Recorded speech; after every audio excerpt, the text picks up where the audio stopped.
Hello my dear students, today I am going to discuss something about water of crystallization and plaster of Paris. ठीक है बच्चों, आपने कुछ ऐसे salts का नाम सुना होगा जिसमें वाटर के कुछ fix number of molecules associated होते हैं, जैसे blue vitriol, copper sulphate, CuSO4.5H2। Washing soda तो मैंने आपको पिछले वीडियो में डिस्कस भी किया था, Na2CO3.10H2। ठीक है, इसी तरह होता है आयरन सल्फेट, FeSO4.7H2। ठीक है, cobalt nitrate, CuNO3 2.6H2, nickel sulphate, NiSO4.7H2। बच्चों, हम ये सब एग्जाम्पल जो ले रहे हैं, इन सभी में आप क्या खासियत देख रहे हैं? इन सभी में वाटर का एक फिक्स नंबर एसोसिएटेड है। इसी के लिए एक टर्म बना हुआ है बच्चों, water of crystallisation. There are some salt in which few number of water molecules is associated. ठीक है, and that water molecules is the essential part of the crystal of that salt. ठीक है, इसी को हम लोग क्या कहते हैं बच्चों? Water of crystallisation. ठीक है, अब ये जो वाटर ऑफ क्रिस्टलाइजेशन है, ये क्रिस्टल को क्या देता है? क्रिस्टल को एक पर्टिकुलर शेप प्रदान करता है, और दूसरा क्रिस्टल के को एक कलर देता है। It imparts colour to the crystal. ठीक है, जैसे CuSO4 बच्चों, हम इसको ब्लू विट्रॉल कहते हैं, इसका कलर ब्लू होता है। ठीक है, ब्लू क्यों हुआ? Due to presence of these 5 molecules of water. जैसे ही सॉल्ट से आप इस वाटर के मॉलिक्यूल्स को आप रिमूव करोगे, कैसे रिमूव करोगे? वाटर को हटाने के लिए हम लोग क्या करेंगे? उसको हीट कर देंगे। हीट करेंगे तो वाटर इवेपोरेट बन के बाहर चला जाएगा। जैसे ही वाटर के मॉलिक्यूल्स बाहर जाएंगे, ये जो सॉल्ट का कलर है ये चेंज कर जाएगा। बच्चों, CuSO4 का कलर अभी मैंने आपको बताया है ब्लू होता है, लेकिन जब आप इसको हीट कर दोगे तो इसका कलर ब्लू से वाइट हो जाएगा। वाइट क्यों हो गया? क्योंकि वाटर के मॉलिक्यूल्स इवेपोरेट कर गए। ठीक है ना? तो वाटर ऑफ क्रिस्टलाइजेशन क्या करता है? क्रिस्टल को क्या, सॉल्ट को क्या प्रदान करता है? एक तो शेप ये मॉलिक्यूल्स को देता है, और दूसरा क्या करता है? It also imparts colour to the crystal. ठीक है, जब बच्चों, जब हम CuSO4 को हीट कर देंगे तो उसका कलर ब्लू से वाइट हो जाएगा। क्या परमानेंट वाइट हो जाएगा? नहीं।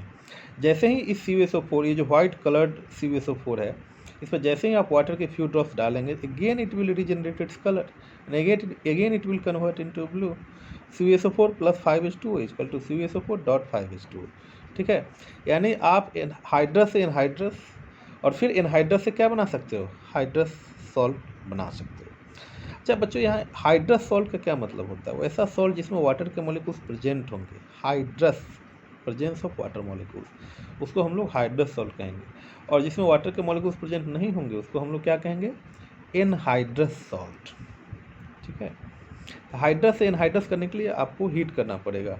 एक्शन ऑफ हीट एक हेडिंग है, इसी हेडिंग में आपको ये सब आपको जानना है। ठीक है बच्चों, मैं इसका इसका नोट्स भी मैं इसी वीडियो के साथ अटैच करूंगा, इसको आप लोग देख लेना। ठीक है, जो भी मैं बोल रहा हूँ ये सभी उस नोट्स में आपको मिलेंगे। ठीक है, तो इसके साथ एक चीज़ और आपको जानना है कि ये जो वाटर के मॉलिक्यूल्स इन सॉल्ट में प्रेजेंट होते हैं, फ्री वाटर के मॉलिक्यूल्स नहीं है, they are present in combined state. ये उस क्रिस्टल का एक इम्पॉर्टेंट पार्ट्स है। That's why it not wet the salt. इस सॉल्ट को भिगाता नहीं है। ठीक है, अब नमक के ऊपर अगर आप पानी डाल दोगे तो नमक आपका भीग जाएगा, गीला हो जाएगा।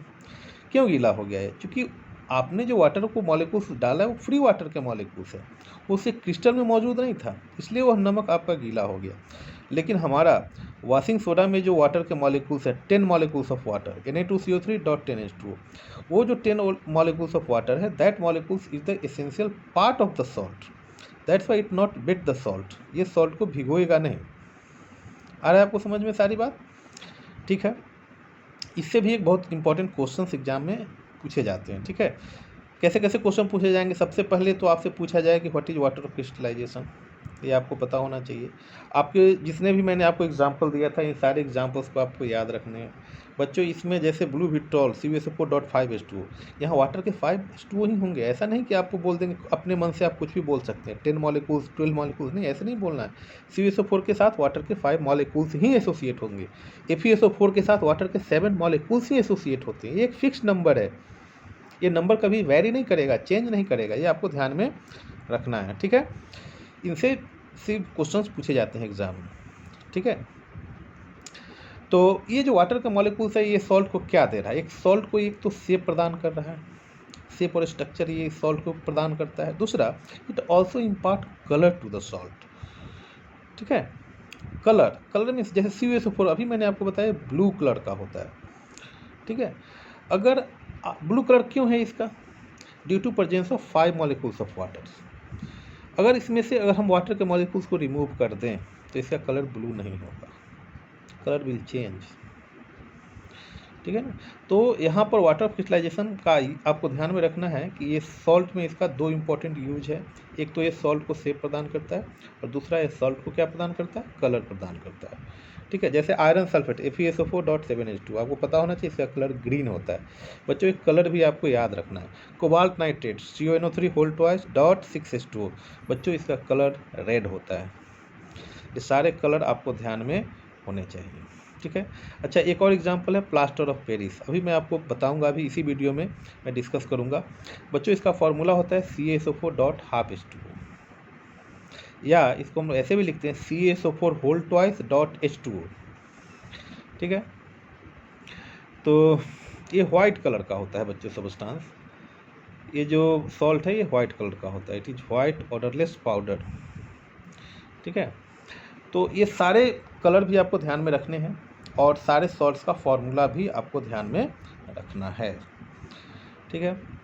तो बच्चों ऐसे सॉल्ट्स को जिसमें वाटर मॉलिक्यूल्स प्रेजेंट होते हैं ना, वैसे सॉल्ट्स को हम लोग हाइड्रस सॉल्ट कहते हैं। Hydrous salt, those salts in which water molecules present, and those salt in which water molecules is not present, that salt is known as anhydrous salt, ठीक है। CuSO4.5H2 it is the example of hydrous salt, but only CuSO4 it is the example of anhydrous salt, ठीक है। CuSO4.5H2O ये hydrous salt है और इसका colour कैसा होता है, ब्लू होता है, but only CuSO4 it is anhydrous salt, इसका कलर कैसा होता है, वाइट होता है, ठीक है। समझ में आ गया आपको। तो आपको इसमें एक टर्म जानना है, action of heat on water of crystallisation, ठीक है। अगर आप किसी भी हाइड्रस सॉल्ट को अगर आप गर्म करोगे तो क्या होगा, वाटर के मॉलिक्यूल्स इवेपोरेट हो जाएंगे, उसका कलर चेंज हो जाएगा, उसका स्ट्रक्चर चेंज हो जाएगा, ठीक है। जैसे CuSO4.5H2 इसको हीट करेंगे तो क्या बनेगा, CuSO4 बन जाएगा, वाटर के मॉलिक्यूल्स इवेपोरेट कर जाएंगे, its colour changes from blue to white. बच्चों क्या है परमानेंट इसका कलर वाइट हो गया, नहीं। जैसे ही आप इस CuSO4 पे वाटर के फ्यू ड्रॉप्स को आप डालेंगे, again it will absorb some molecules of water and again its colour will regenerate, again it will change from white to blue, ठीक है ना। तो ये सारी बातें हो गई वाटर ऑफ क्रिस्टलाइजेशन के बारे में, ठीक है। अब मैं आपको थोड़ा सा POP के बारे में बताता हूँ। POP बच्चों इसको कहते हैं प्लास्टर ऑफ पेरिस, ठीक है। इसका फॉर्मूला क्या होता है, CaSO4.12H2O। ये हाफ H2O का क्या मतलब है बच्चों, चलो इसको ऐसे समझते हैं। देखो बच्चों प्लास्टर ऑफ पेरिस में जो होता है इसमें कैल्शियम सल्फेट, 2 कैल्शियम सल्फेट जो होता है ना वाटर के एक मॉलिक्यूल से अटैच होते हैं, 2 कैल्शियम सल्फेट वाटर के एक मॉलिक्यूल से अटैच है। तो बताओ एक कैल्शियम सल्फेट कितने मॉलिक्यूल से अटैच होंगे, तो सिंपल एक मैथमेटिकल कैलकुलेशन है, 2 CaSO4 वाटर के एक मॉलिक्यूल से अटैच है तो एक CaSO4 वाटर के हाफ मॉलिक्यूल से अटैच होंगे, तो CaSO4.12H2O, या आप इसको ऐसे भी लिख सकते हो CaSO4 2.H2O। क्लियर। तो ये प्लास्टर ऑफ पेरिस का केमिकल फार्मूला हो गया, कैल्शियम सल्फेट हेमीहाइड्रेट इसको पढ़ा जाता है। क्लियर हो गया, फार्मूला में आपको कोई कन्फ्यूजन नहीं होगा। बच्चों हम इसको बनाते कैसे हैं, बच्चों हम इसको बनाते हैं जिप्सम से, और फर्स्ट ऑफ ऑल इसे पेरिस में बनाया गया था, इसीलिए इसके नाम में लगा हुआ है word Paris, plaster of Paris. जब हम लोग जिप्सम को गर्म करते हैं 100 डिग्री सेल्सियस पर तो प्लास्टर ऑफ पेरिस बनता है, ठीक है। अच्छा बच्चों यहाँ एक चीज़ ध्यान देना है कि यहाँ पर टेम्परेचर को आपको 100 डिग्री ही मेंटेन करना होगा, इसको टेम्परेचर को सही ढंग से रेगुलेट करना होगा। अगर टेम्परेचर 100 डिग्री से अगर एक्सीड कर गया तो आपका प्लास्टर ऑफ पेरिस नहीं बनेगा, ठीक है। तो हम लोग समझते हैं कि जिप्सम क्या है, जिप्सम का बच्चों फॉर्मूला क्या होता है, CaSO4.2H2O, ठीक है। तो जब आप इसको 100 डिग्री सेल्सियस पे हीट करोगे तो क्या होगा, इसमें से कुछ मॉलिक्यूल्स वाटर के इवेपोरेट हो जाएंगे, ठीक है। तो CaSO4.2H2O जब गर्म करेंगे तो क्या बनेगा, CaSO4.12H2O प्लस 3/2H2O, यहाँ से क्या हो जाएगा, इवेपोरेट हो जाएगा, ठीक है। तो हमको प्लास्टर ऑफ पेरिस मिल गया। तो ये इसका मेथड ऑफ प्रिपरेशन हो गया, ठीक है। इसका कुछ प्रॉपर्टीज आपको जानना है। प्लास्टर ऑफ पेरिस बच्चों ये वाइट ऑर्डरलेस पाउडर होता है, ठीक है। इसमें कोई स्मेल नहीं होता है, कोई सुगंध इसमें नहीं होता है प्लास्टर ऑफ पेरिस में, ठीक है।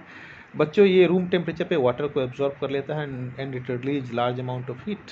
नहीं, at room temperature plaster of Paris absorbs water molecules, ये एटमॉस्फेयर से वाटर मॉलिक्यूल्स को एब्जॉर्ब कर लेता है and it release large amount of heat. अब बच्चों ये लार्ज अमाउंट ऑफ हीट करने से आप कंफ्यूज मत करो, ऐसा नहीं कि कहीं आग लग जाएगा या बहुत ज़्यादा हीट रिलीज होगा आप जल जाओगे, ऐसा नहीं है। इससे हीट रिलीज होता है, ठीक है, रूम टेम्परेचर पे, ठीक है। और क्या होता है, अगर आप प्लास्टर ऑफ पेरिस पर अगर आप पानी मिला दोगे, क्या होगा, प्लास्टर ऑफ पेरिस पर जैसे ही पानी मिलाओगे ना, it will convert into a hard substance gypsum, ये जिप्सम में कन्वर्ट हो जाता है, हार्ड हो जाएगा प्लास्टर ऑफ पेरिस, ठीक है। जैसे ही वाटर मॉलिक्यूल्स इसमें डालते हैं it becomes hard and converted into gypsum, CaSO4.H2O और प्लस 3/2 H2O जैसे ही डालोगे it will convert into CaSO4.2H2O, gypsum में कन्वर्ट हो जाएगा। यानी प्लास्टर ऑफ पेरिस से आप जिप्सम भी बना सकते हो और जिप्सम से आप फिर क्या बना सकते हो, प्लास्टर ऑफ पेरिस भी बना सकते हो। क्लियर? तो ये सारी बातें हो गई, इसकी प्रॉपर्टीज हो गई। अच्छा, हम लोग इसका यूज कहाँ कहाँ करते हैं? सबसे ज़्यादा बच्चों प्लास्टर ऑफ पेरिस का कहाँ यूज किया जाता है? आपने इसका यूज जानते होंगे, इसका यूज हॉस्पिटल में किया जाता है, ठीक है। जैसे जो बोन फ्रैक्चर्ड हो जाता है, स्ट्रेन जो बोन में हमारे जो फ्रैक्चर होते हैं, उसको फ्रैक्चर को हील करने के लिए हम लोग क्या करते हैं, प्लास्टर ऑफ पेरिस का यूज़ करते हैं। उसमें क्या करते हैं, जहाँ पे फ्रैक्चर बोन है वहाँ पे हम लोग एक पट्टी लगाते हैं और उस पट्टी के साथ साथ हम लोग प्लास्टर ऑफ पेरिस और वाटर भी वहाँ पे हम लोग डालते हैं, जिसके कारण वो काफ़ी हार्ड हो जाता है। और हार्ड होने से क्या होगा कि वो जो फ्रैक्चर बोन है उसमें कोई मूवमेंट नहीं होगा, जैसा है वैसा ही वो रहेगा और कुछ समय के बाद वो हील हो जाता है और सही हो जाता है, ठीक है। तो एक सर्जिकल आइटम में हम लोग प्लास्टर ऑफ पेरिस का यूज़ करते हैं इन हॉस्पिटल, ठीक है।